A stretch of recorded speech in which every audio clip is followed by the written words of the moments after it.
Une ville japonaise, 1 million d'habitants, la 10e du pays, Hiroshima. Le 6 août 1945, personne n'avait prévenu ses habitants que leur ville allait être rayée de la carte. Hiroshima, ville universelle. C'est ici qu'a commencé l'ère nucléaire. En ce matin de mars 2011, une nouvelle menace s'est abattue sur la population japonaise. À 1000 km de là, 3 réacteurs de la centrale de Fukushima sont entrés en fusion. Un terrible tremblement de terre suivi d'un tsunami géant a ravagé le nord-est du Japon. De Hiroshima à Fukushima, qu'a-t-on vraiment appris sur le nucléaire? Qu'y a-t-il de commun entre les réfugiés d'un accident industriel et les victimes de l'acte de guerre le plus spectaculaire du XXe siècle? De Hiroshima à Fukushima, les experts ont minimisé les risques. Les politiques ont nié l'ampleur des désastres. Et les excuses des industriels n'y changent rien. Depuis plus de 65 ans, l'histoire de la bombe, du nucléaire, de cette puissance inouïe, est une longue histoire de secrets.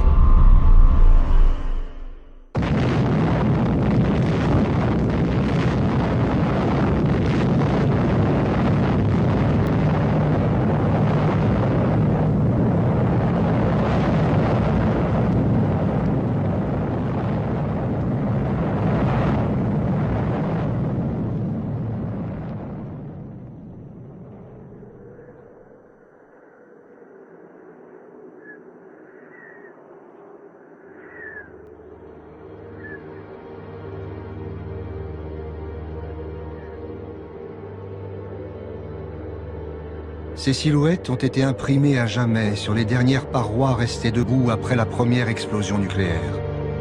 Dans un rayon de 200 mètres, les corps qui ne se sont pas volatilisés sont carbonisés.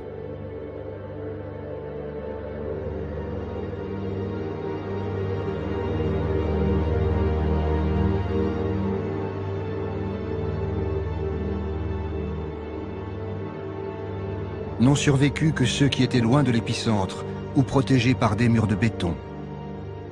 Dès le lendemain de l'explosion, le docteur Hachiya tente d'aider les blessés. Tous sont atteints d'un mal mystérieux.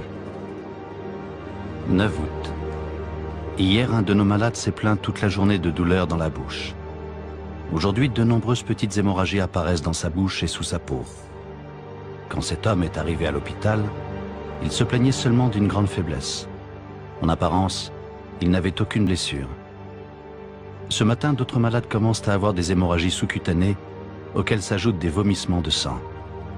Pourtant, parmi eux, aucun ne présente de symptômes connus.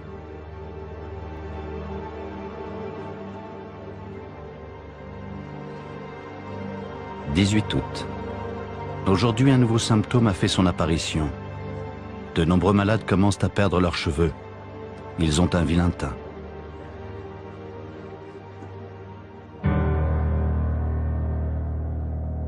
Les observateurs dépêchés sur place par l'armée japonaise ne savent pas quoi penser. Hiroshima et Nagasaki ont été anéantis par une arme inconnue. Cela ne semble pas être un gaz toxique.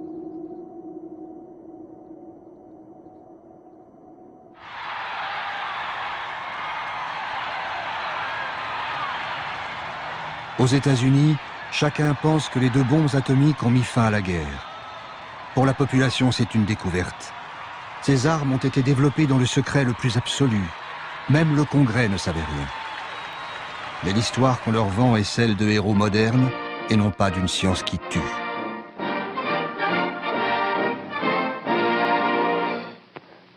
On July 16, 1945, at Alamogordo, the atomic age was born. Minus 20 seconds. Doctors James Bryant Conant and Vannevar Bush were among the handful of spectators. Minus 5 seconds. Now!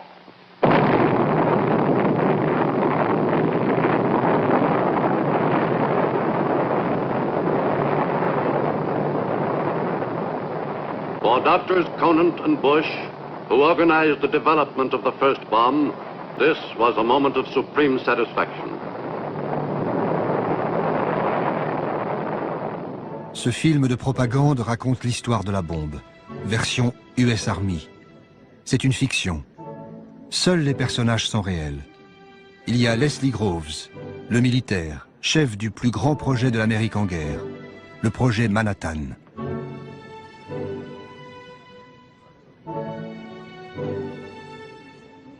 As head of the Manhattan District during the war, I was responsible for the development of the atomic bomb, control of atomic energy, and for all the security. Il y a Robert Oppenheimer, le responsable scientifique du projet Manhattan. Go ahead, please. Automatic control, Scotty. This time, Rob, the stakes are pretty high. It's going to work all right, Robert, and I'm sure we'll never be sorry for it. Well, we'll know in 40 seconds. Son obsession, c'est de savoir si la bombe sera efficace. Et il y a Bush, le politique, celui qui a rendu possible la bombe en créant l'alliance entre militaires, scientifiques et industriels, donnant ainsi naissance à ce qu'on appelle encore aujourd'hui le complexe militaro-industriel. De cette alliance naîtra la bombe atomique, une arme qui va changer le monde.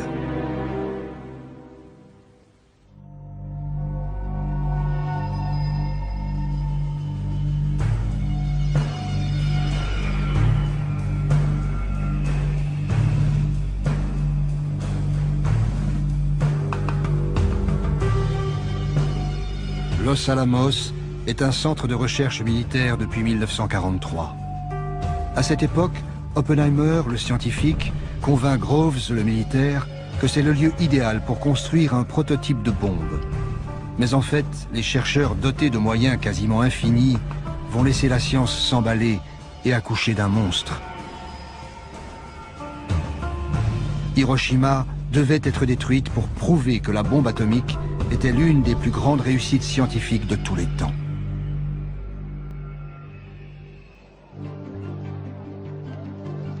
Tout a commencé lorsqu'en 1939, le célèbre physicien danois Niels Bohr se rend aux États-Unis pour une réunion à Princeton.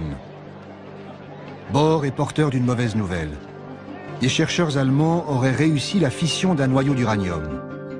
L'opération pourrait produire une énergie phénoménale.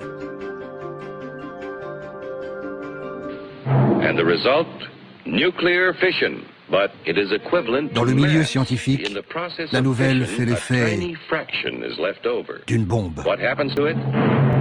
It explodes as energy, proving Einstein's theory that mass and energy are really the same.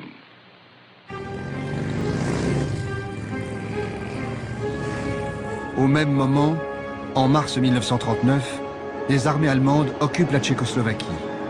Ce n'est pas seulement une catastrophe pour l'Europe centrale. Les nazis fondent du même coup main basse sur la plus grande mine d'uranium d'Europe. L'Allemagne dispose désormais de la matière première pour concevoir une réaction en chaîne par la fission nucléaire.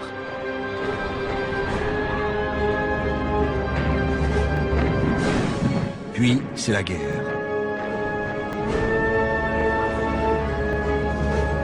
Entre alliés et nazis, la course scientifique et militaire est engagée.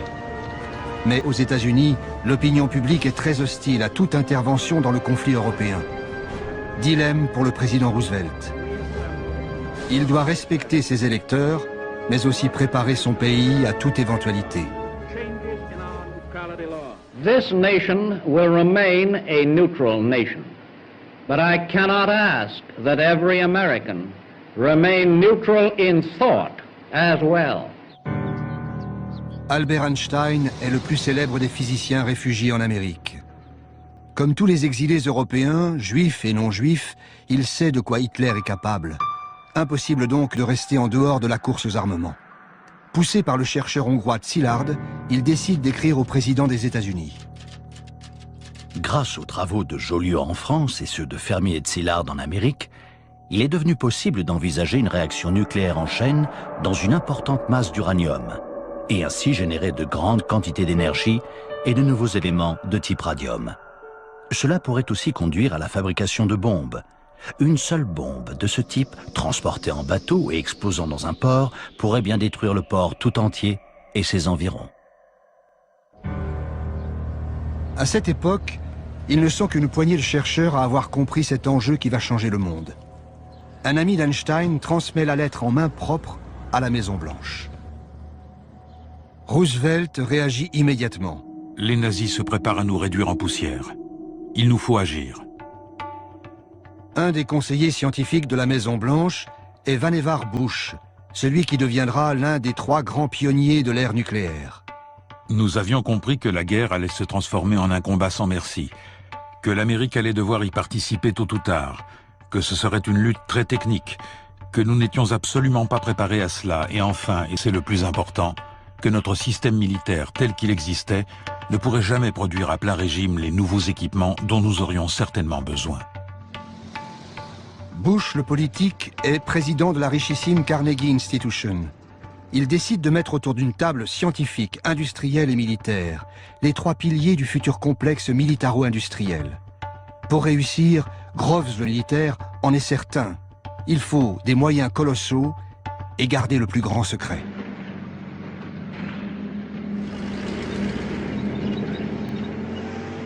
En Europe, les événements se bousculent. Durant l'été 1940, l'offensive éclair de la Wehrmacht met la Belgique et la France hors de combat en 6 semaines. La Grande-Bretagne se retrouve seule face à Hitler. Les Allemands défilent sur les Champs-Élysées.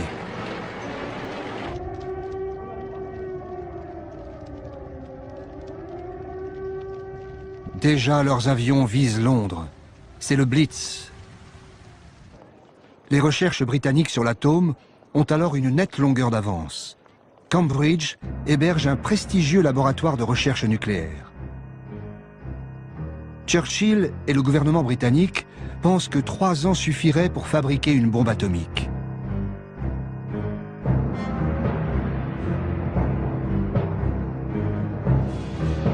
Mais il ne faut surtout pas que ces recherches tombent aux mains des nazis.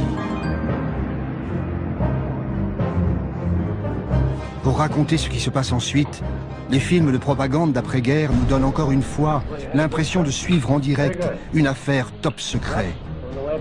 Bush, le politique, s'inquiète auprès d'un de ses collègues des attaques sur Londres.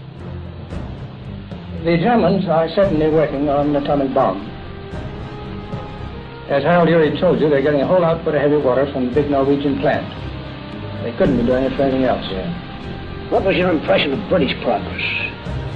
Chadwick and the other physicists agree entirely with us that given pure uranium-235, the bomb will work.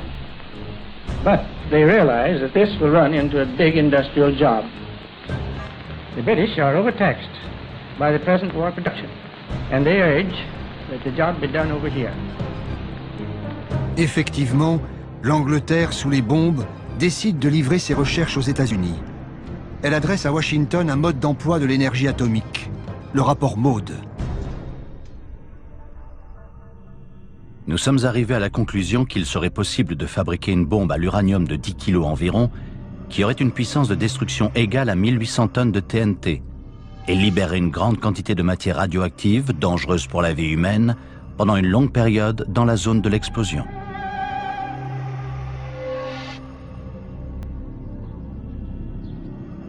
Face à cela, Roosevelt fait un choix politique.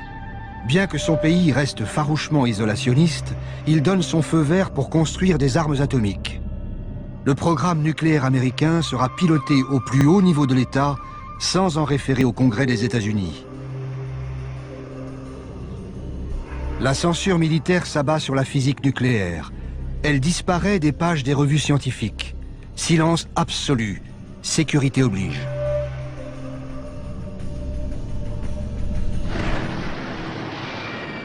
Pearl Harbor, 7 décembre 1941. L'attaque surprise des avions japonais va mettre fin aux dernières hésitations. L'offensive japonaise fait basculer les États-Unis dans le conflit mondial. Roosevelt peut enfin rejoindre ouvertement le camp des Alliés contre les puissances de l'Axe, Japon, Allemagne, Italie. Bientôt la guerre embrase le Pacifique et étend son emprise aux 5 continents. La machine militaire américaine avait été lancée pour fournir des armes aux Britanniques. Désormais, elle va tourner à plein régime pour ses propres besoins. Le siège de l'armée américaine, le Pentagone, vient justement d'être terminé. Le chef du projet, un militaire pragmatique, s'appelle Leslie Groves. En septembre 1942, on lui confie une autre mission ultra sensible, accélérer les recherches nucléaires contre l'Allemagne, nom de code, Projet Manhattan. D'autant que les premiers résultats arrivent. Les chercheurs ont isolé un nouvel élément, le plutonium, plus lourd que l'uranium et plus efficace pour fabriquer une bombe. Vu par les films de propagande d'après-guerre, tout cela paraît, à tort, bien inoffensif. Here it is, General Groves, plutonium. Well, that's the first I've ever seen.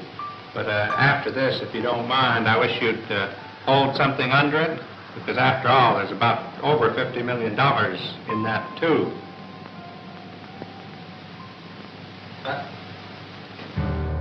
Ces recherches nécessitent une armée de scientifiques, d'ingénieurs et de techniciens répartis sur tout le territoire américain.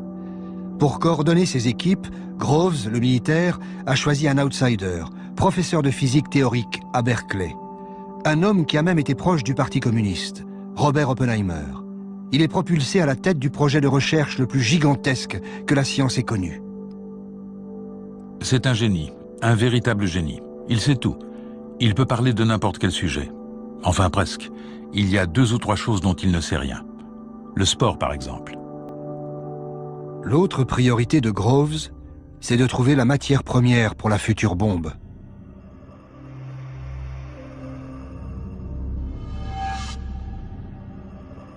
Le plus important, bien sûr, était le minerai d'uranium. La plus grande source d'uranium pendant la guerre était la mine de Chinkolobwe, au Congo belge. Et l'homme clé dans ce domaine était M. Edgar Sangier, le directeur de l'Union minière du Haut-Katanga. Sangier est un industriel belge et un homme d'affaires prévoyant. Dès 1940, il a ordonné que toutes les réserves d'uranium belges soient mises à l'abri des nazis et envoyées aux États-Unis. En ce printemps 1942, Groves, le militaire, découvre donc avec stupéfaction que 1250 tonnes du précieux minerai sont stockées à portée de main dans le port de New York. Un formidable cadeau. L'approvisionnement du projet Manhattan est maintenant assuré. Parallèlement, un changement essentiel se produit. Pendant l'été 1942, le Troisième Reich renonce à son programme nucléaire, sauf que les Alliés n'en sauront rien. Pour Albert Speer, devenu ministre de l'Armement et de la Production de guerre, les dirigeants nazis n'ont pas compris le bouleversement radical que signifiait l'arme atomique. Hitler m'avait quelquefois parlé de la possibilité d'une bombe nucléaire, mais cette idée dépassait ses capacités intellectuelles. Il était incapable de saisir le caractère révolutionnaire de la physique nucléaire. Sur la proposition des physiciens spécialistes du nucléaire, nous avons renoncé au projet de développement d'une bombe atomique. Après que j'ai, une fois de plus, demandé combien de temps il faudrait et que l'on m'ait répondu qu'il fallait compter au moins 3 à 4 ans. Berlin a des soucis bien plus pressants. Pour soutenir l'offensive sur le front russe, le Reich a besoin de pétrole, ressource bien plus vitale que l'uranium des mines tchèques. Et pour cela, Hitler regarde du côté du Caucase, vers Bakou et jusqu'à l'Iran. Dupont de Nemours est l'un des géants de l'industrie américaine, inventeur du nylon et surtout principal fournisseur d'explosifs et de munitions pendant la guerre de sécession et les 2 guerres mondiales. Dès le début, Dupont fut appelé à soutenir le projet Manhattan, tout comme Monsanto, Kellogg, Union Carbide et autres grands groupes américains. Hiroshima devait être détruite pour asseoir la puissance économique et politique du complexe militaro-industriel.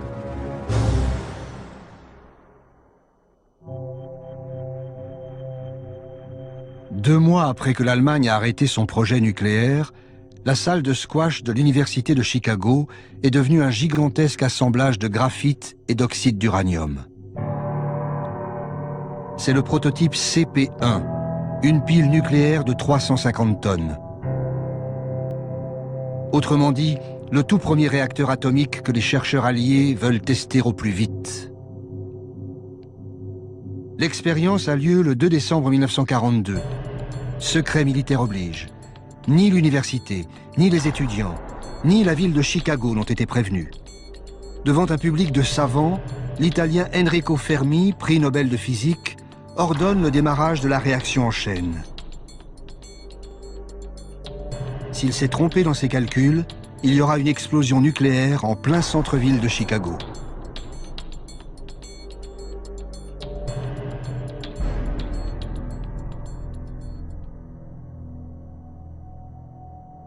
Tout se passe comme prévu. Pour la première fois de l'histoire, l'homme a réussi à maîtriser l'énergie nucléaire. Nous savions que nous étions sur le point de libérer un géant. Pourtant, en réalisant que nous l'avions réellement fait, nous éprouvâmes un sentiment étrange. Parmi les spectateurs, un autre homme est fasciné par l'expérience. Il s'appelle Crawford Greenwalt. Il est ingénieur chimiste chez Dupont de Nemours. La concentration de neutrons dans la pièce est montée bien au-delà des limites autorisées, et les radiations gamma juste au-dessus des limites tolérables pour un être humain en l'espace de 24 heures. Le résultat de l'ensemble fut bien meilleur que ce qui était attendu, et pour moi, ce fut une expérience saisissante. Greenwalt, l'industriel, assiste à l'expérience sur l'invitation du général Groves. Pour faire passer le projet Manhattan à sa phase industrielle, Groves a en effet besoin d'un conglomérat rompu à la confidentialité et capable de superviser des corps de métier qui vont manipuler d'importantes quantités d'uranium et de plutonium hautement radioactifs.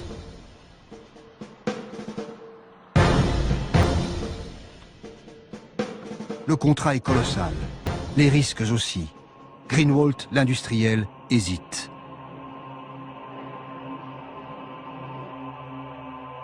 Pour ne pas se faire traiter de profiteur de guerre, Dupont signera finalement un contrat ne lui procurant qu'1 dollar symbolique de bénéfices par an.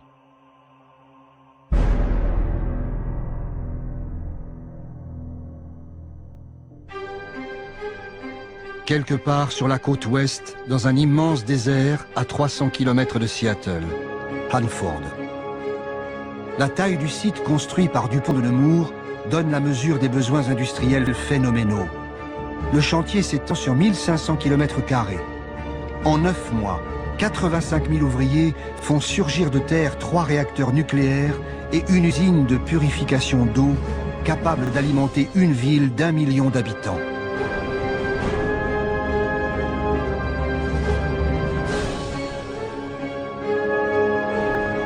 Des dizaines de milliers d'employés dorment sur place.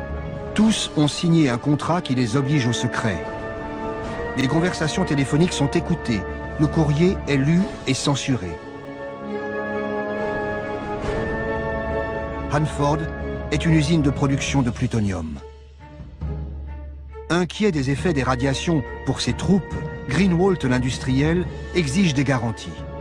Groves, le militaire, s'engage à ce que le gouvernement américain paye 10 millions de dollars par tête en cas de blessure, maladie ou décès.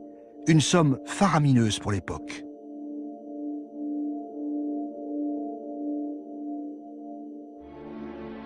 Le projet Manhattan est réparti sur tout le territoire américain. Cette autre unité est gérée par Monsanto et General Electric.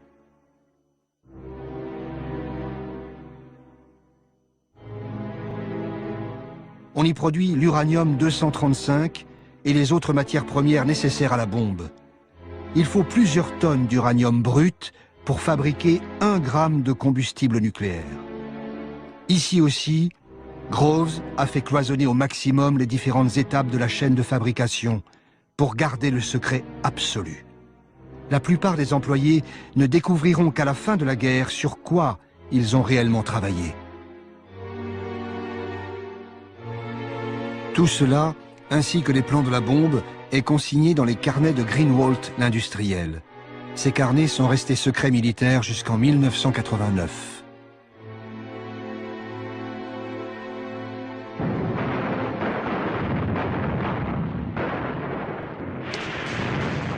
Début 1943, le vent de la guerre tourne. Sur le front européen, la déferlante allemande vers le Caucase a été stoppée net à Stalingrad. Épuisée par l'hiver russe, la 6e armée se rend aux Soviétiques.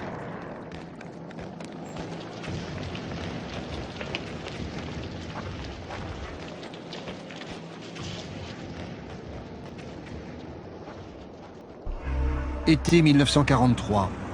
Les Alliés se réunissent à Québec.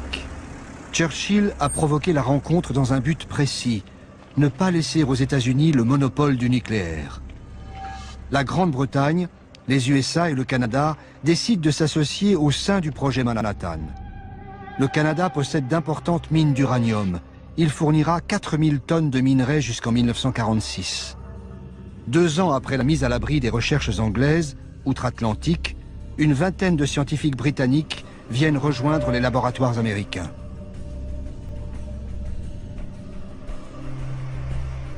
Les nouvelles recrues viennent immédiatement rejoindre les milliers de chercheurs, ingénieurs et techniciens qui travaillent sur le projet Manhattan. Los Alamos. C'est le 3e grand centre de recherche du projet Manhattan. On y vit sous haute sécurité, en famille, en vase clos, moyenne d'âge 27 ans.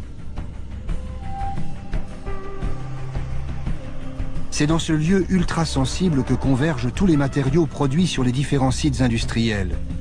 Ils vont permettre d'assembler les premières bombes atomiques. Parmi les scientifiques arrivés via Londres, il y a le matricule K22, Klaus Fuchs.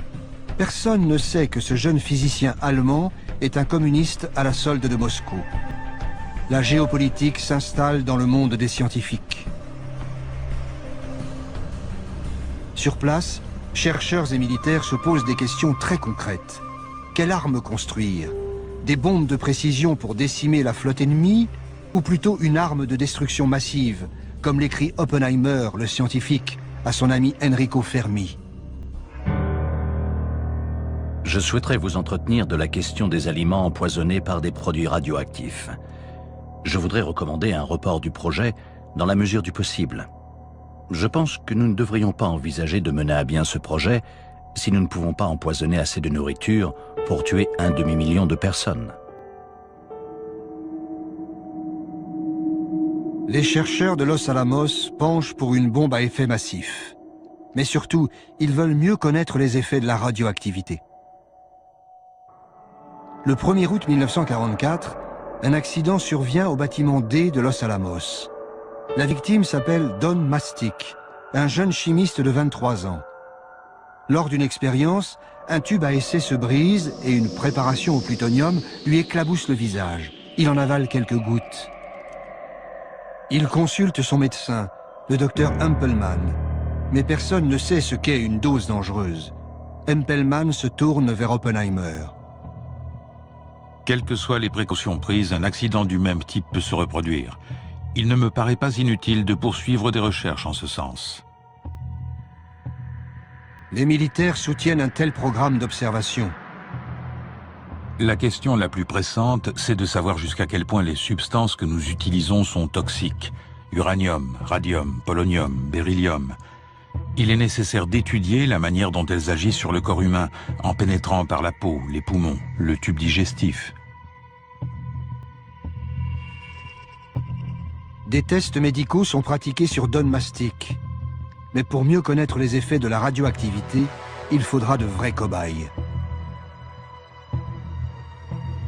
Nous recommandons qu'un patient de l'hôpital de Rochester soit choisi pour une injection d'1 à 10 microgrammes de substances radioactives et que ses excréments soient envoyés à notre laboratoire pour analyse.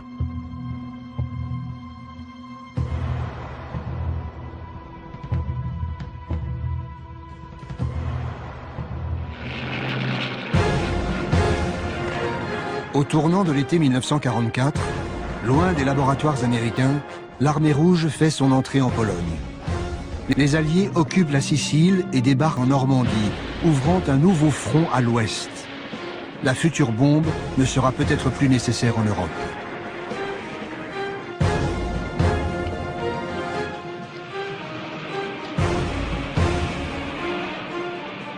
Dans le Pacifique, l'armada américaine se rapproche plus difficilement du Japon. En mer des Philippines, 128 000 Marines reprennent l'île de Saipan aux troupes de l'empereur. Puis l'état-major y établit ses premières bases aériennes. Tokyo est à portée des bombardiers B-29, mais refuse toujours de se rendre. Roosevelt sait qu'en politique, les plus grands secrets finissent toujours par s'éventer. Lincoln l'avait prédit bien avant lui. Nul ne peut tromper tout le monde tout le temps. Quand la bombe sortira de l'ombre, il faudra qu'on la rende utile. Avec elle, l'Amérique pourra dicter ses conditions à ses ennemis comme à ses alliés, à commencer par Staline. Hiroshima devait être détruite pour donner à l'Amérique un avantage décisif face aux Soviétiques.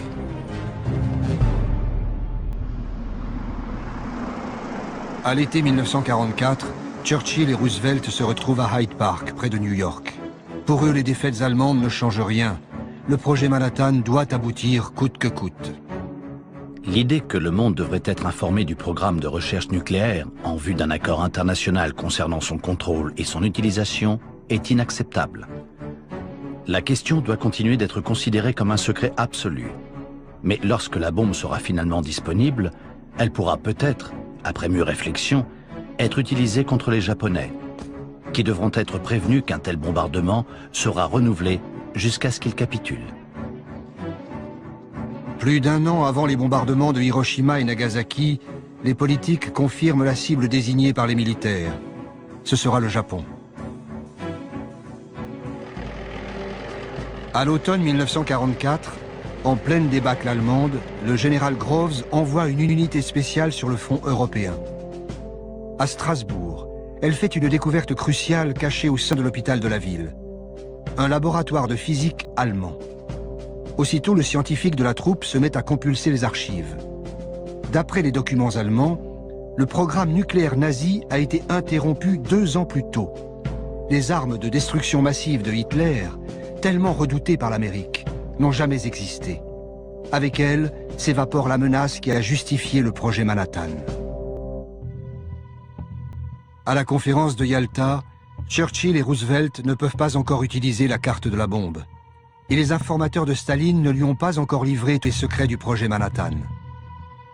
Alliés et soviétiques commencent à se partager le monde avant que ne débute l'ère nucléaire.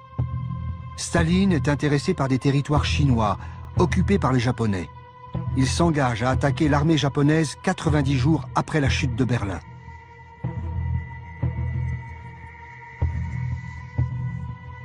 Reste à savoir qui sera le premier à occuper l'archipel.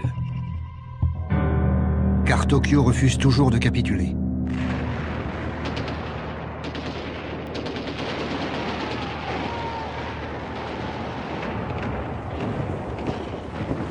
Dans le Pacifique, la prise de l'île d'Iwo Jima est longue et difficile. Mais ensuite, les B-29 de l'US Air Force ont le champ libre pour pilonner le sol japonais.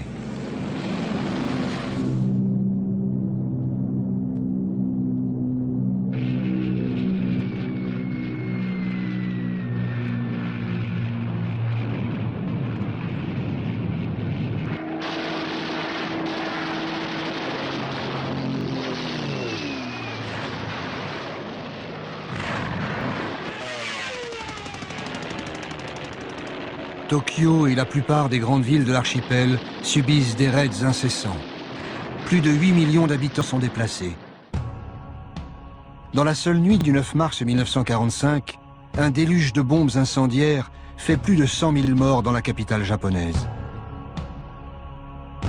Le pays est affamé, à court de vivres, de carburant et de munitions.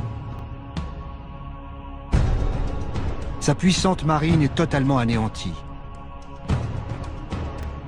Les kamikazes se battent jusqu'au bout, dans des avions de fortune, sans essence pour le retour. Leurs sacrifices font croire que le Japon ne renoncera jamais.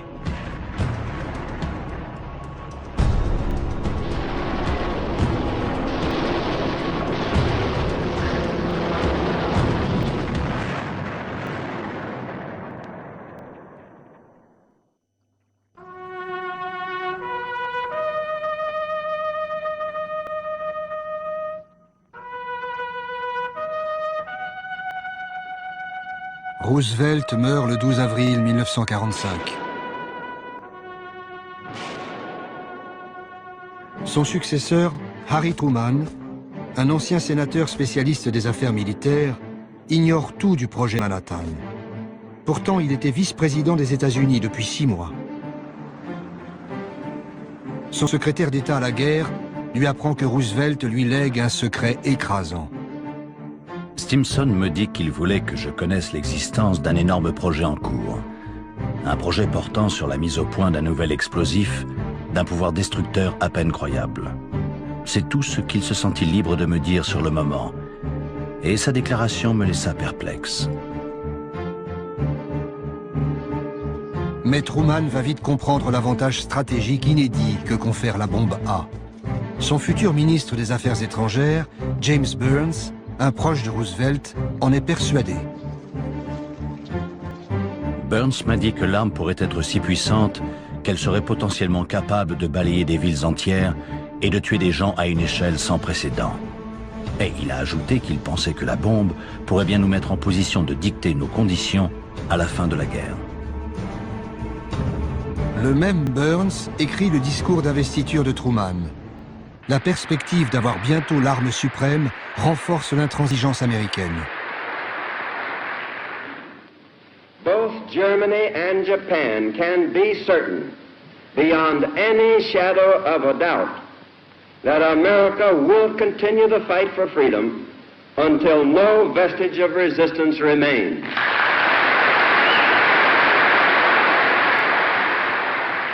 Our demand has been, and it remains, unconditional surrender.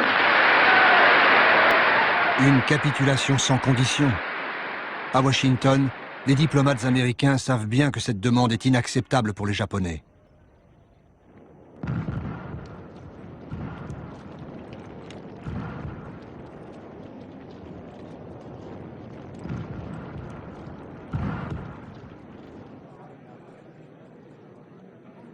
Le 8 mai, le monde apprend la capitulation de l'Allemagne. Berlin a été conquise par l'armée rouge. Les soviétiques ont aussi libéré Varsovie, Prague, Budapest et Sofia. Staline n'a pas l'intention de s'en retirer de sitôt. Conformément à l'accord secret de Yalta, Moscou se prépare maintenant à entrer en guerre contre le Japon. Les troupes soviétiques commencent à s'amasser en Mandchourie, au nord-est de la Chine.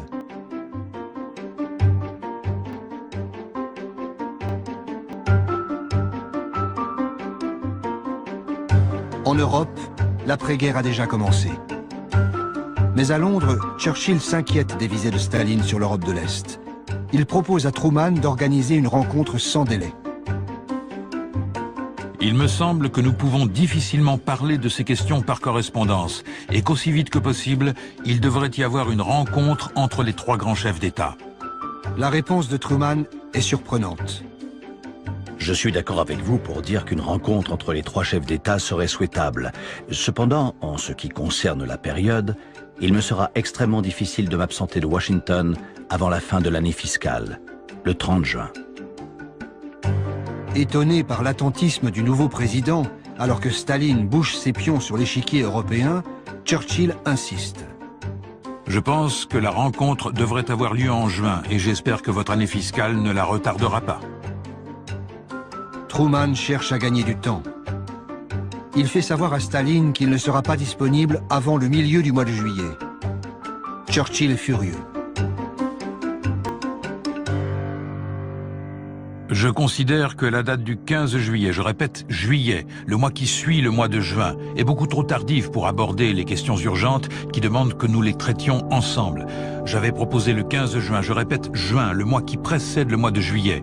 Mais si ce n'est pas possible, pourquoi pas le 1er juillet, le 2 ou le 3 ? Truman finit par imposer sa volonté.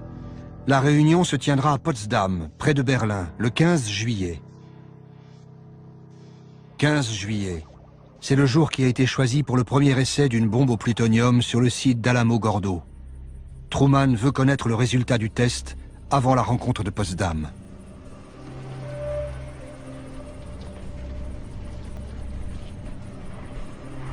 Sur le site d'Alamo-Gordo, comme à Los Alamos, les équipes travaillent 12 heures par jour, 7 jours sur 7.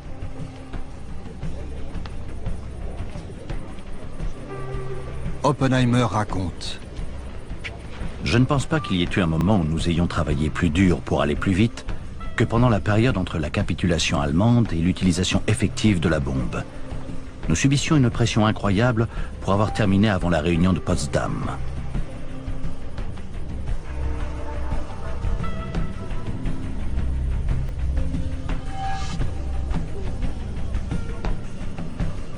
À Washington, on ne se demande plus s'il faut utiliser ou non la bombe contre le Japon, mais quand et surtout comment.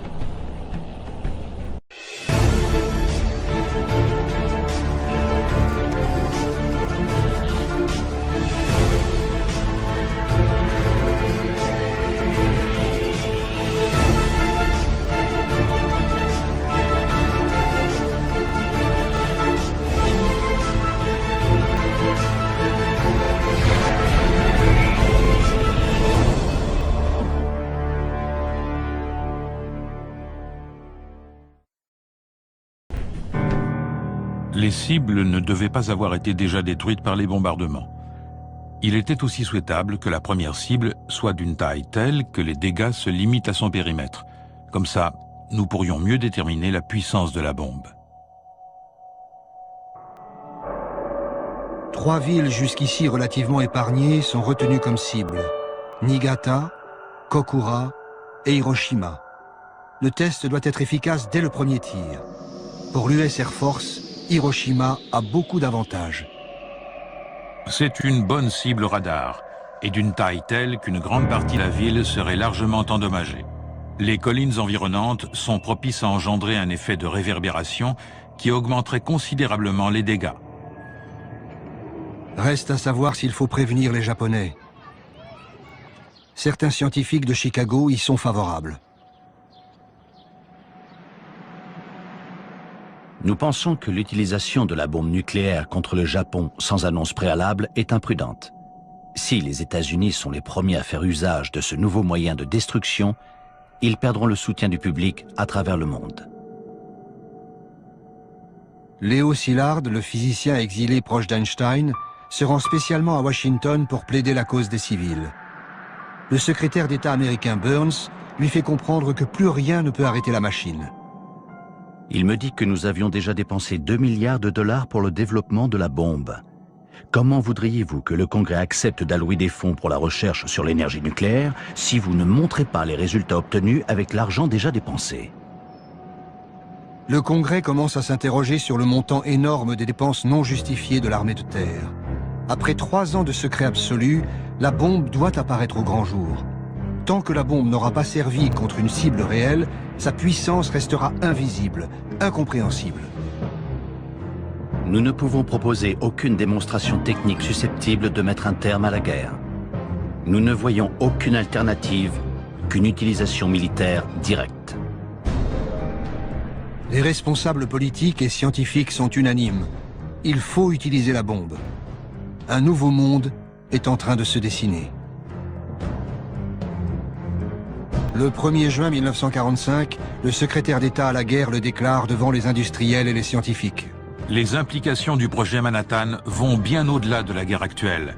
Il faut maintenir intactes les installations industrielles existantes, constituer des stocks conséquents de matériaux à usage militaire et à usage industriel et technique, et enfin ouvrir la voie au développement industriel. L'Amérique prépare déjà l'avenir. La bombe atomique y jouera un rôle central. Et la perspective d'une industrie nucléaire à grande échelle commence à se profiler.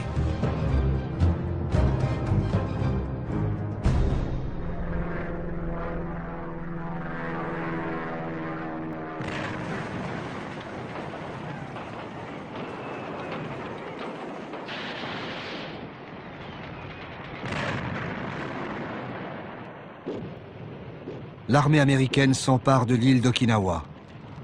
C'est la bataille la plus sanglante de la guerre du Pacifique.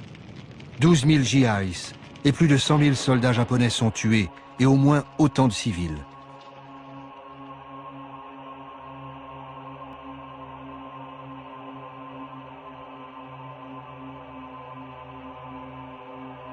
Okinawa, c'était le dernier rempart avant le débarquement des troupes américaines dans l'archipel japonais.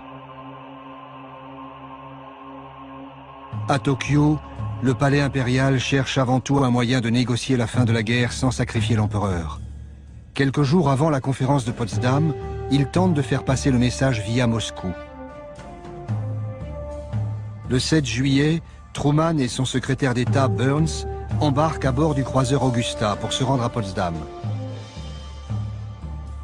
Ils apprennent qu'un télégramme très urgent a été transmis par les Japonais à leur ambassade en Union soviétique. La première vraie preuve du désir des Japonais de mettre fin à la guerre est parvenue aujourd'hui sous la forme d'un message intercepté envoyé par le ministre des Affaires étrangères Togo à Sato, son ambassadeur à Moscou. Il lui demande de rencontrer Molotov et de l'informer du vif désir de l'empereur de mettre fin à la guerre. En outre, Togo dit que les termes « capitulation sans condition » formulés par les Alliés sont la seule chose qui empêche la cessation de la guerre et que si ces termes sont maintenus, les Japonais devront évidemment continuer à se battre.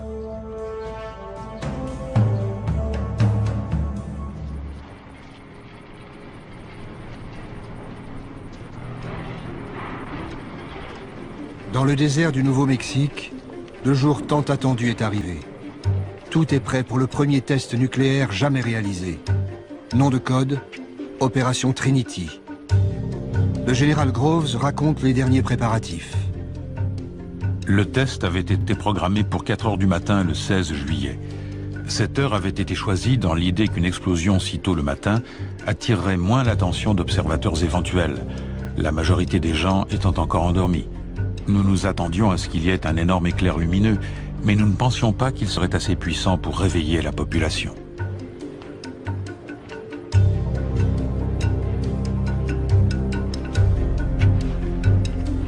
On l'appelle le gadget, une bombe à implosion contenant 6 kilos de plutonium. 150 000 personnes ont œuvré à la création de ce monstre de métal dont le cœur est à peine plus gros qu'une balle de tennis.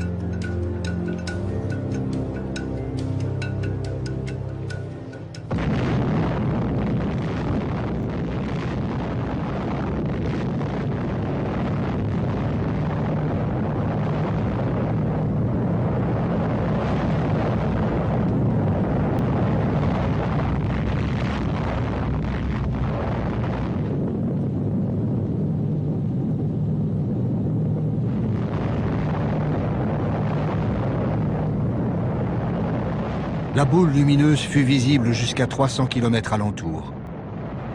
Le premier essai nucléaire de l'histoire a réussi au-delà de toute espérance. L'homme est devenu maître d'une nouvelle puissance. Le projet Manhattan a doté l'Amérique de l'arme absolue. Mais plus que jamais, le secret doit être maintenu.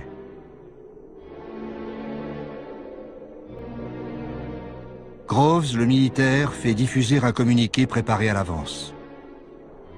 Un dépôt de munitions situé aux confins d'Alamogordo, contenant une grande quantité de puissants explosifs et de matériel pyrotechnique, a explosé. L'accident n'a fait aucune victime et les dégâts matériels, en dehors de l'entrepôt lui-même, sont négligeables. Le communiqué officiel de Groves n'a rien à voir avec la réalité. Mais dès cette époque, il faut couper court aux interrogations de la population.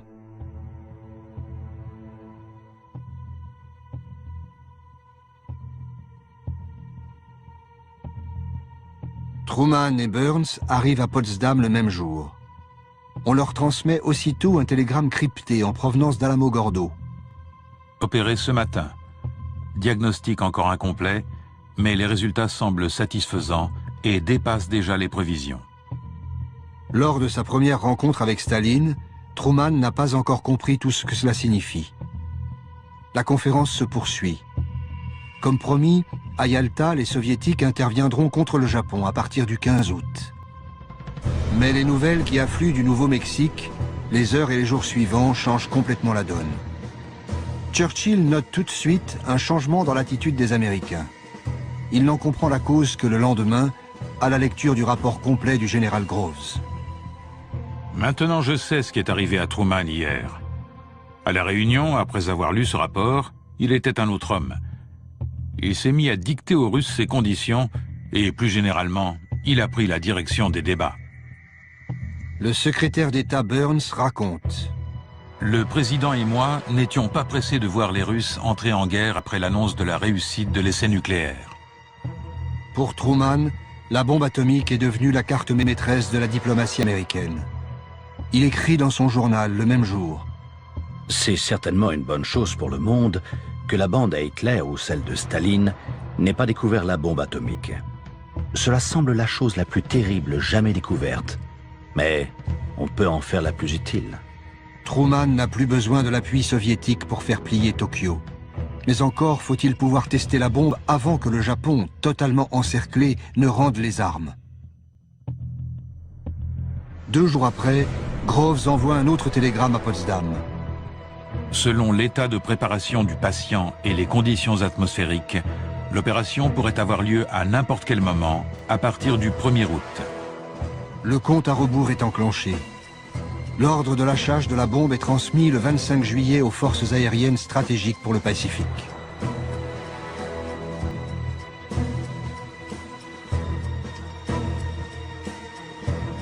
La proclamation finale des Alliés est signée par Truman, Churchill et Chiang Kai-shek. L'Union soviétique de Staline n'a même pas été invitée à la rédaction du texte. Nous appelons le gouvernement japonais à accepter maintenant la capitulation sans condition de ses forces armées et de nous donner ainsi l'assurance de sa bonne foi. L'autre alternative pour le Japon sera une destruction rapide et totale.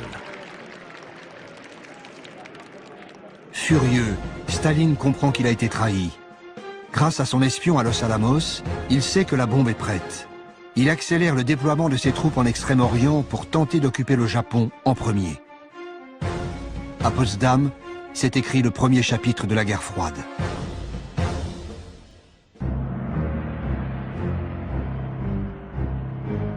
La découverte d'armes nouvelles est le propre de l'art militaire, resté dans le plus grand secret aussi.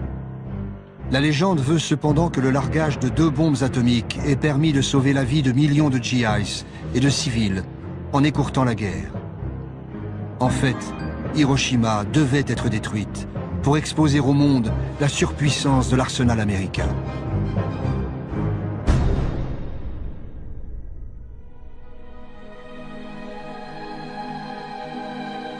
Aéroport militaire américain de Tinian. La préparation des équipages chargés du largage de la bombe a commencé 1 mois et demi plus tôt. Little Boy, la bombe destinée à Hiroshima, pèse plus de 4 tonnes. C'est une bombe à l'uranium. Sortie de Los Alamos en pièces détachées, elle est assemblée ici, à Tinian, au beau milieu du Pacifique.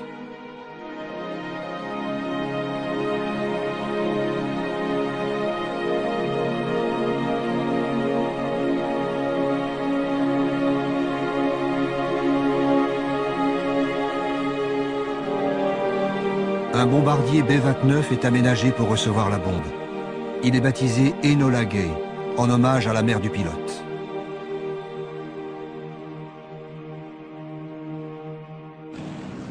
« 6 août 1945. Le largage de la bombe doit être fait à vue, non au radar, pour plus de précision. 3 avions éclaireurs sont partis étudier la météo des 3 cibles potentielles. Il y a des nuages au-dessus de Kokura. Niigata s'avère trop loin vu le surpoids de la bombe. À Hiroshima, le ciel est clair. La ville est choisie pour cible. Little Boy est larguée à plus de 9000 mètres d'altitude. Elle explose une quarantaine de secondes plus tard, à 600 mètres au-dessus de Hiroshima.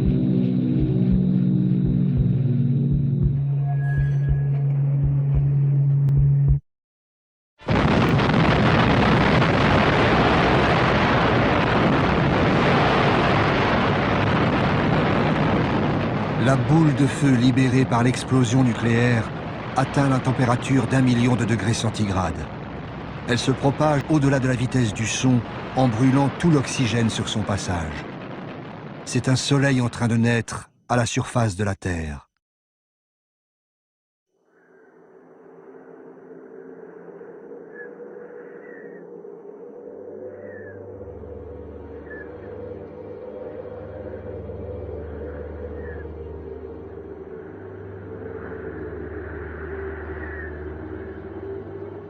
« 6 août. Soudain, il y a un éclair, puis un autre. Ombre et reflet, tout a disparu. Il n'y a plus qu'un nuage de poussière au milieu duquel je n'aperçois qu'une colonne de bois qui supportait ma maison. Hiroshima, 8h15. Le docteur Hachiya se préparait à partir pour l'hôpital. Il note ces phrases dans son journal le jour même de l'explosion. Instinctivement, je me mets à courir, ou du moins j'essaie. Inutilement. Des poutres jonchent le sol. Je me sens extraordinairement faible. Je dois m'arrêter pour reprendre des forces. C'est là que je m'aperçois que je suis complètement nu. Où sont passés mon pantalon et mon maillot? Je regarde mon côté droit, il est tout ensanglanté. J'ai également une blessure à la cuisse. Quelque chose de chaud coule dans ma bouche. Ma joue est déchirée. Le souffle de l'explosion a été d'une puissance inouïe. En un instant, une seule bombe à uranium a rayé de la carte une ville de 350 000 habitants. 4 km² réduits en cendres. Les maisons ont brûlé. Le fer s'est tordu sous la chaleur. Tout se passe comme dans un mauvais rêve. Je vois venir des ombres, des espèces de fantômes qui marchent les bras écartés. Je me demande pourquoi. Tout à coup, je comprends qu'ils sont brûlés et qu'ils se tiennent les bras écartés pour éviter le contact avec leur propre peau. L'explosion a tué 70 000 personnes. 70 000 autres seront emportés par les effets de l'irradiation dans les mois suivants. 200 000 habitants ont survécu. Ce sont les Hibakusha, les irradiés de la bombe atomique.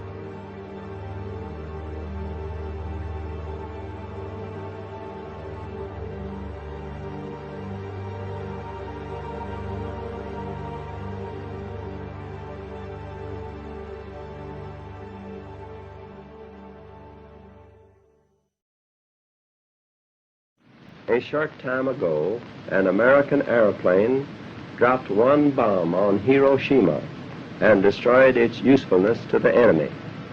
That bomb has more power than 20,000 tons of TNT. It is an atomic bomb. It is a harnessing of the basic power of the universe. 2 jours après l'explosion de la bombe sur Hiroshima, les Soviétiques déclarent la guerre au Japon. 1,5 million de soldats franchissent les frontières de la Mandchourie, occupée par le Japon depuis 1931. Les troupes japonaises ne livrent pas bataille. À court de munitions, elles se rendent aux Soviétiques.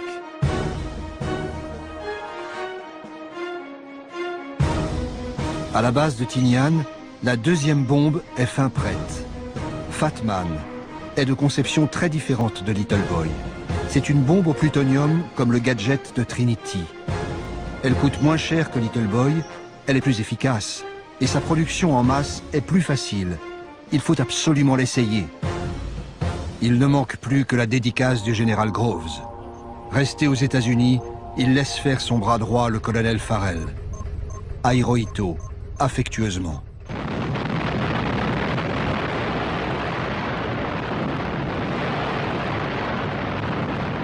« 9 août, 11 heures passées de quelques minutes.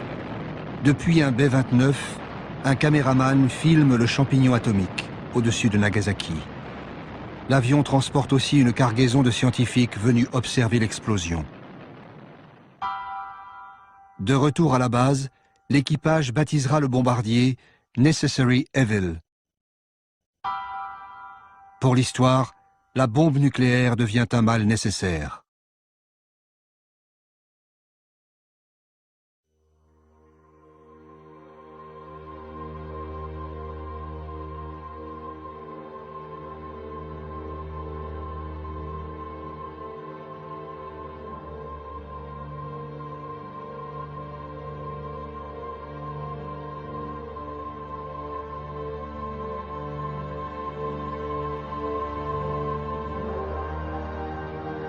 À Nagasaki, 80 000 habitants sont morts sur le coup ou dans les 4 mois qui ont suivi.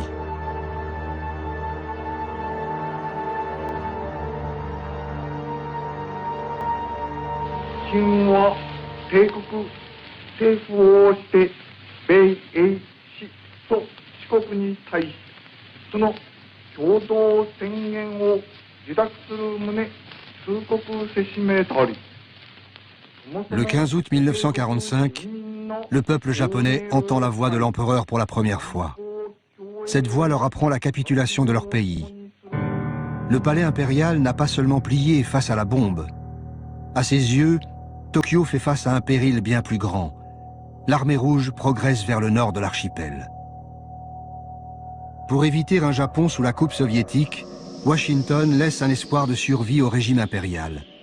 Le texte de la capitulation ne dit rien du futur sort de Hirohito. Ce texte est signé le 2 septembre à bord du croiseur Missouri. Les troupes d'occupation du général MacArthur arrivent au Japon moins d'un mois après les bombardements nucléaires.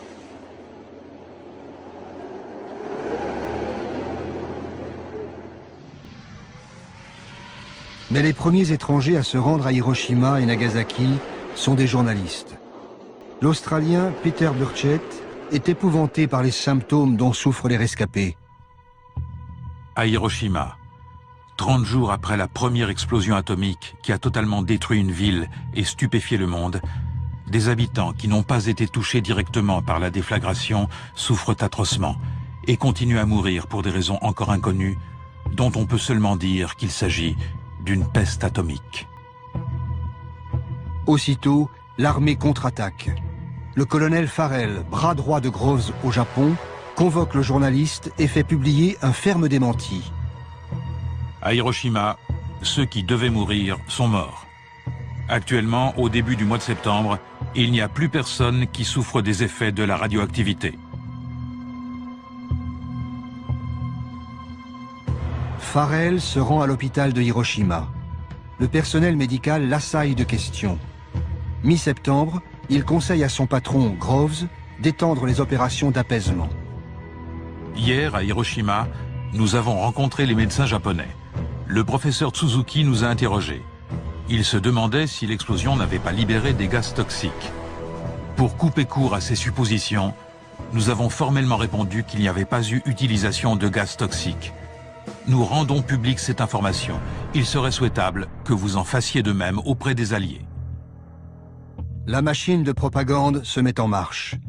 Il faut rassurer tout le monde au moment où les troupes américaines s'installent dans le pays.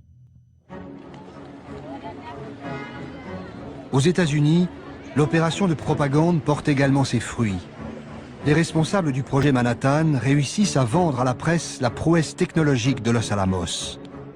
Dès le 11 septembre 1945, Groves, le militaire, et Robert Oppenheimer, le scientifique, organisent un voyage de presse au Ground Zero du Nouveau-Mexique.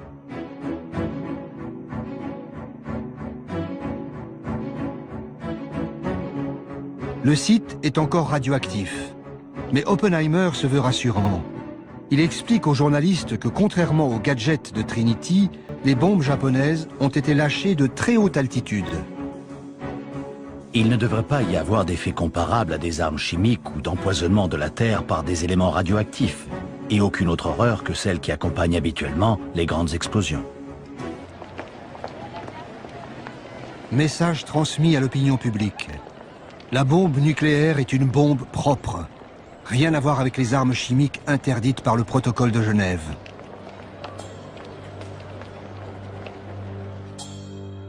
Pendant ce temps, au Japon, d'autres militaires arrivent pour filmer et analyser les effets de la nouvelle arme.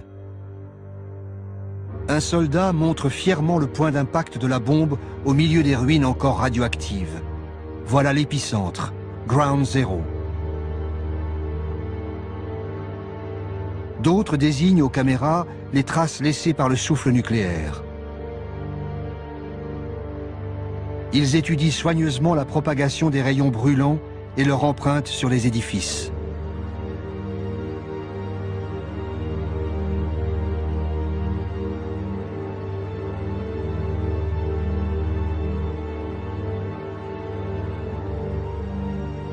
Devant la presse, les forces d'occupation nient avec force la persistance de la radioactivité.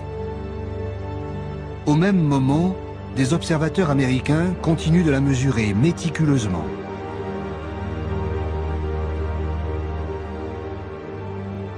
Un GI qui raconte sa mission de patrouille à Nagasaki est stupéfait. Je ne savais pas pourquoi j'étais là. Il n'y avait pas d'habitants, tous avaient péri. Il n'y avait pas d'oiseaux, pas d'animaux, pas de criquets. Il n'y avait rien du tout. C'est difficile de décrire un silence complet comme celui-ci. Au bout d'un an, 9000 Américains et Japonais travaillent à plein temps au département de la censure civile. La censure des troupes d'occupation s'avère redoutablement efficace.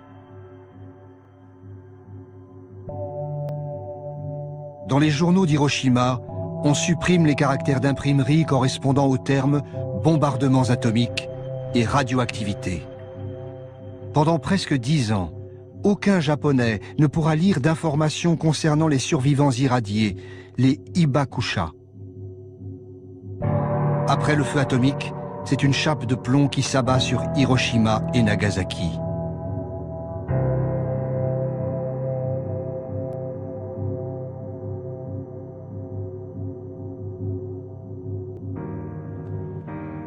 Tous les documents censurés pendant des années sont conservés ici, à l'Université du Maryland, près de Washington. Des dizaines de milliers de livres, de journaux et d'affiches. Face aux officiers américains qui protestent contre le poids de cette censure, le général MacArthur se montrera toujours intraitable. C'est une propagande fausse et pernicieuse qui vise à donner l'impression qu'une forme de censure arbitraire et cynique aurait été instaurée. Après avoir muselé la presse, il reste une autre opération plus délicate à mener, la désinformation sur les effets de la bombe. En novembre 1945, le Congrès américain ouvre une commission d'enquête sur le développement de l'atome et son contrôle. Groves poursuit son opération de légitimation devant les sénateurs. The casualties which would have resulted from an invasion of the Japanese home islands would have been tremendous. Churchill placed them at over 1 million Americans. The atomic bomb made it impossible for the Japanese to continue the war, despite their determination to fight to the bitter end. And in that fighting, they would have taken with them tens of thousands of Americans. Groves joue avec les chiffres. La bombe a-t-elle préservé quelques dizaines de milliers ou 1 million de vies américaines? Peu importe. Ce qui compte, c'est de défendre la doctrine du mal nécessaire, en direct devant les parlementaires. De même, sur la question sensible des radiations résiduelles, Groves s'en tient à une ligne officielle qui ne s'embarrasse pas de nuances. Il n'y en a pas, et c'est un nom très ferme. Sauf au moment même de l'explosion, il n'y a pas eu de dommages radioactifs. Cela n'a duré qu'un instant. Un sénateur lui demande s'il existe un antidote aux radiations. Groves répond: Les dommages radioactifs sont de plusieurs types. Si l'irradiation est assez forte, la mort est immédiate. Une dose moins forte peut entraîner une mort différée, mais les médecins disent que la souffrance est supportable. C'est même une manière très agréable de mourir. Ceux qui sont seulement légèrement irradiés peuvent guérir avec le temps. S'agit-il d'une question de soins ou de temps? Demande le sénateur. C'est une question de temps. Si une personne qui travaille avec des matériaux radioactifs est accidentellement irradiée, elle prend un congé pour se tenir éloignée de ces matériaux et avec le temps, elle guérit. Au final, les sénateurs se rangent derrière Groves, le militaire. Leur objectif est le même, rassurer l'opinion publique sur le développement nucléaire appelé à un avenir radieux. Chez les militaires, l'unanimité de façade sur les bienfaits de la bombe n'a jamais été totale. À peine 2 jours après le bombardement de Nagasaki, l'homme qui a transmis l'ordre de largage de la bombe, le général Spaatz, notait déjà dans son carnet personnel: Quand la bombe atomique avait été discutée à Washington en ma présence, je n'y étais pas favorable. De même que je n'ai jamais été favorable à la destruction de villes entières et à l'anéantissement de tous leurs habitants. Le même jour, l'ancien président Herbert Hoover confiait au secrétaire à la guerre Stimson: L'utilisation de la bombe atomique et la mise à mort aveugle de femmes et d'enfants révoltent mon âme.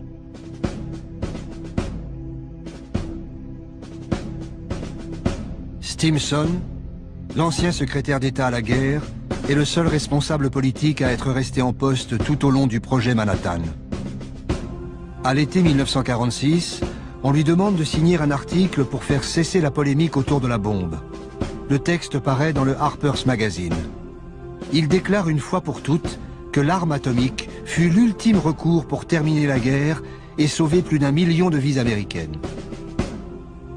En privé, Stimson avouera ne pas se reconnaître dans ce texte largement inspiré par les responsables du projet Manhattan.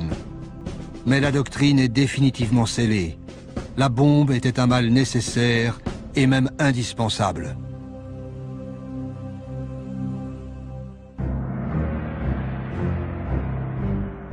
New York. Un congrès réunit scientifiques, industriels et militaires à propos de l'avenir de l'atome. En cette fin de l'année 1945, les hommes de l'ombre qui ont pensé la bombe se félicitent en public. Et ils commencent à préparer l'avenir. We're going to talk about the future and not the past.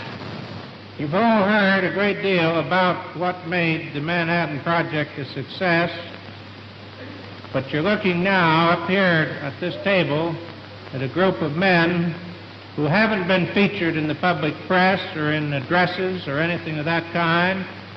They represent, and they were the leaders in their particular companies. They represent Carbide and DuPont and Kellex and Monsanto and Tennessee Eastman. And those men did the industrial job that made the Manhattan Project a feasible, practical result instead of something that we were still struggling with. I think you should all remember that.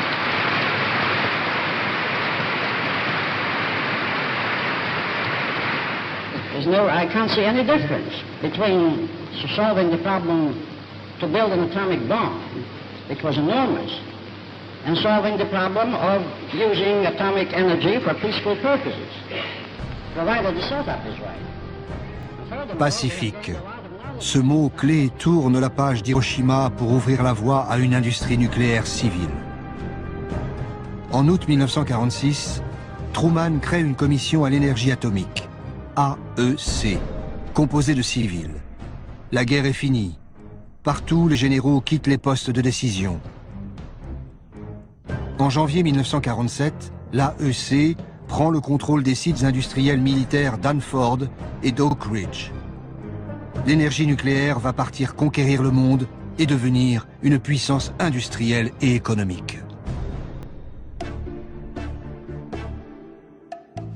Le serment d'Hippocrate impose de sauver les humains, pas de s'en servir comme cobayes.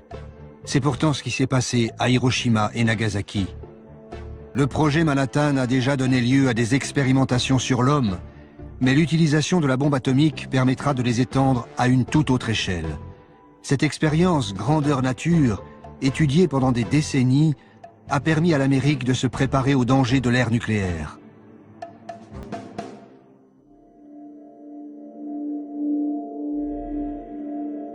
Pour bien comprendre ce secret, il faut revenir au début du projet Manhattan. Les scientifiques, mais aussi les industriels, s'inquiètent très tôt des effets de la radioactivité sur le corps humain. Ils réclament des expériences concrètes. Le jeune scientifique, qui avait avalé du plutonium, n'est que le premier d'une longue série. Les médecins radiologues veulent connaître la dose limite de radiation dans le corps. Enfin, en avril 1945, le jour de la première expérimentation sur le corps humain est arrivé. Cela nous a permis de vérifier précisément les données de laboratoire. Des malades sont choisis dans différents hôpitaux. Chacun reçoit un numéro précédé des initiales HP pour Human Product, soit produit humain. La décision a été prise délibérément de ne pas informer les patients de la nature du produit inoculé. Des seringues spéciales en plomb sont conçues pour injecter des doses de plutonium d'environ 5 microgrammes. Les résultats confirment ceux des tests sur les animaux. Ils sont sans surprise. Le plutonium, 30 fois plus toxique que le radium, est un puissant cancérigène. 3 patients sont testés en avril 1945, 11 autres à partir de septembre, après la fin de la guerre. À ce moment, le responsable du projet Produit humain vient d'arriver à Nagasaki. C'est le docteur Warren, le médecin-chef du projet Manhattan. Warren n'est pas venu soulager les victimes ou partager avec les médecins japonais les connaissances accumulées aux États-Unis par ses équipes. Il est venu étudier les effets du plutonium sur les irradiés des bombes atomiques. Toutes les informations sont transmises aux États-Unis.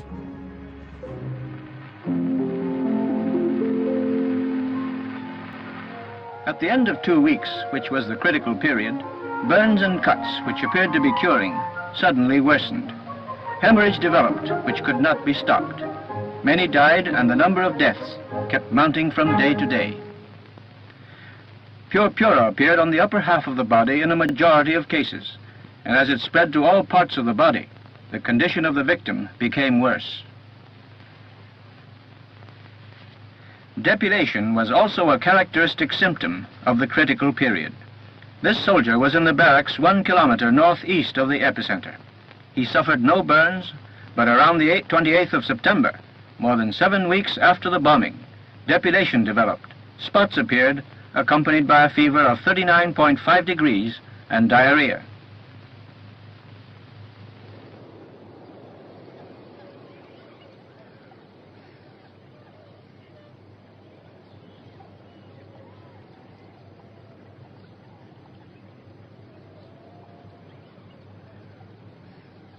Les assistants de Warren recueillent des dossiers médicaux, saisissent des échantillons, filment l'évolution des symptômes. Ils enquêtent sur chaque patient pour savoir où et comment ils ont reçu la bombe atomique, la gravité de leur brûlure. Tout cela est soigneusement rassemblé, puis classé secret défense. Un médecin japonais, le docteur Hida, témoigne. Le directeur de l'hôpital nous communiqua un ordre du ministère de la Santé que nous devions tous respecter, patients aussi bien qu'employés. Les dommages provoqués par les bombardements sur Hiroshima et Nagasaki sont un secret militaire américain. Personne ne doit communiquer ce qu'il a vu, entendu ou ce qu'il sait sur la réalité de ces dommages, ni par la parole, ni par l'écrit, ni par le dessin, ni par la photo. Les contrevenants seront punis.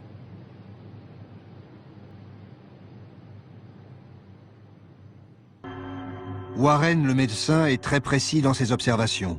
Son premier rapport, en revanche, est parfaitement dans la ligne officielle. La bombe A n'émet que peu de radiation, brièvement et sans conséquences. Les radiations des explosions nucléaires ayant causé des dommages physiques furent émises principalement pendant la seconde après l'explosion. Quelques blessures ont pu apparaître plus tard, mais toutes se sont produites pendant la première minute. Les deux autres types de radiation, celle provenant de la fission et celle causée par des objets près du centre de l'explosion, n'ont fait aucune victime. Cela a été prouvé définitivement. De retour aux États-Unis, Warren reprend les tests humains commencés à la fin de la guerre. À l'hôpital de Rochester, une aile spéciale gardée par des militaires est construite à cet effet. Jusqu'à l'été 1947, 11 patients y recevront des injections de plutonium. 3 mourront dès la première année de l'expérience. Effrayée par les risques de scandale, la toute nouvelle commission à l'énergie atomique, AEC, décide d'enterrer le dossier. Il est préférable qu'aucun document ne soit divulgué qui ferait référence aux expériences sur des humains et pourrait avoir un effet négatif sur l'opinion publique ou déclencher des poursuites judiciaires. Les documents concernant ce domaine de travail doivent être classés secrets.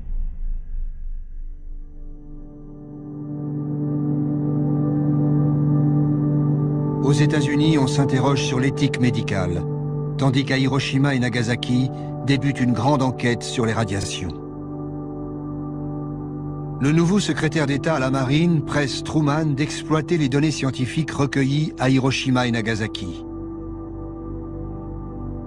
Les résultats provisoires de l'enquête montrent qu'environ 14 000 Japonais ont été irradiés par l'explosion nucléaire. L'étude de ces personnes et des autres habitants est une occasion unique et très importante pour les Alliés de pouvoir mener des recherches médicales et biologiques sur l'influence de la radioactivité. Ces recherches ne doivent pas s'arrêter maintenant, mais être poursuivies sur le long terme. Une occasion unique. Peu après, Truman ordonne la mise en place d'une commission sur les dommages de la bombe atomique, l'ABCC. Elle s'installe à Hiroshima et Nagasaki. Avec l'aide du ministère de la Santé japonais, l'ABCC reprend le travail du docteur Warren à grande échelle. Étudier sur le long terme l'influence des radiations sur les victimes de la bombe.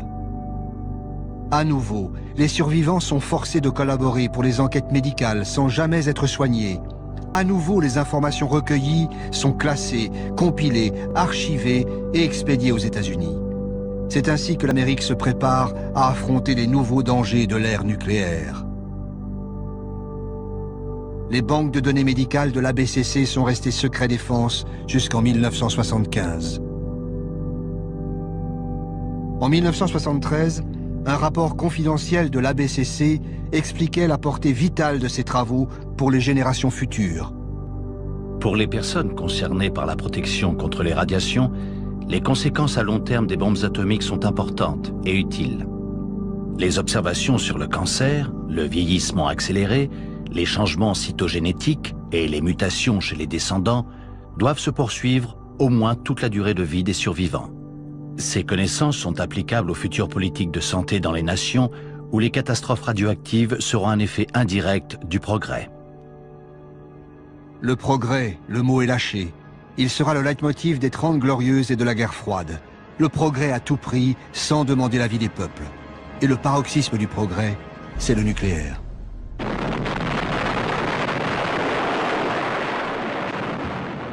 Nucléaire militaire d'abord. Dès la fin des années 40, la course aux armements est lancée à vitesse exponentielle. L'URSS s'y jette tout de suite pour rattraper son grand rival, puis viendront la France, la Chine, et ceux qui feront cette course en secret, Israël, l'Inde, le Pakistan. L'arsenal mondial devient un monstre incontrôlable.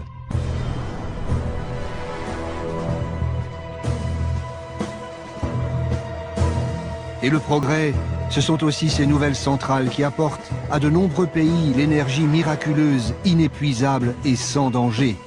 Avec l'aide de son ancien ennemi, les États-Unis, le Japon est devenu le 3e producteur mondial d'énergie nucléaire. Mais Fukushima le replonge brutalement dans le cauchemar atomique.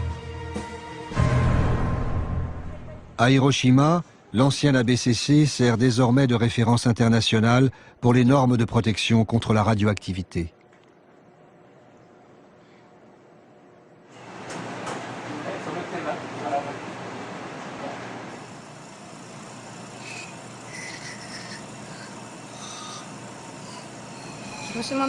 Personne n'avait imaginé que les irradiés de Hiroshima auraient des leucémies, des saignements de gencives ou des taches sur la peau. Mais maintenant, on sait bien que dans une zone donnée et avec une dose de radioactivité donnée, on aura tel problème de santé. Les gens de Fukushima sont inquiets parce qu'ils pensent au risque de cancer. Ils ont dans la tête les images de Hiroshima comme les brûlures, les dents qui tombent ou les morts. Je suppose qu'ils sont très angoissés car ils imaginent qu'il peut leur arriver la même chose. Tous les 2 ans depuis 35 ans, M. Nakanishi vient passer une série de tests médicaux à l'ancienne ABCC, devenue centre de recherche sur les effets de la radiation.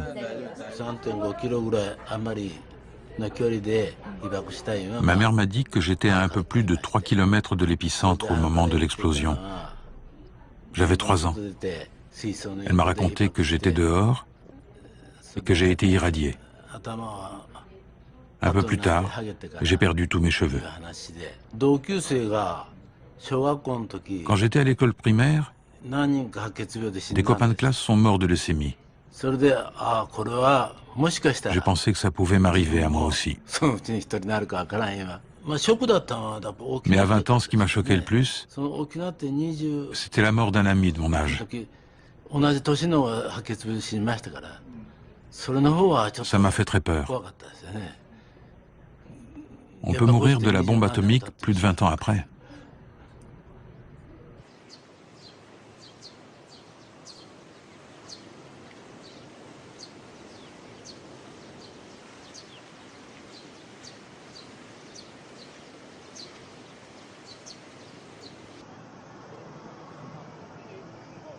Chaque année, le 6 août, les habitants de Hiroshima commémorent le jour où le monde est entré dans l'ère nucléaire.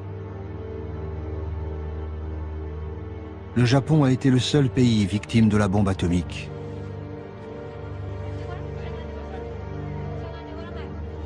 À Hiroshima, comme à Nagasaki, des lanternes en papier sont déposées sur l'eau de la rivière pour apaiser les âmes des disparus.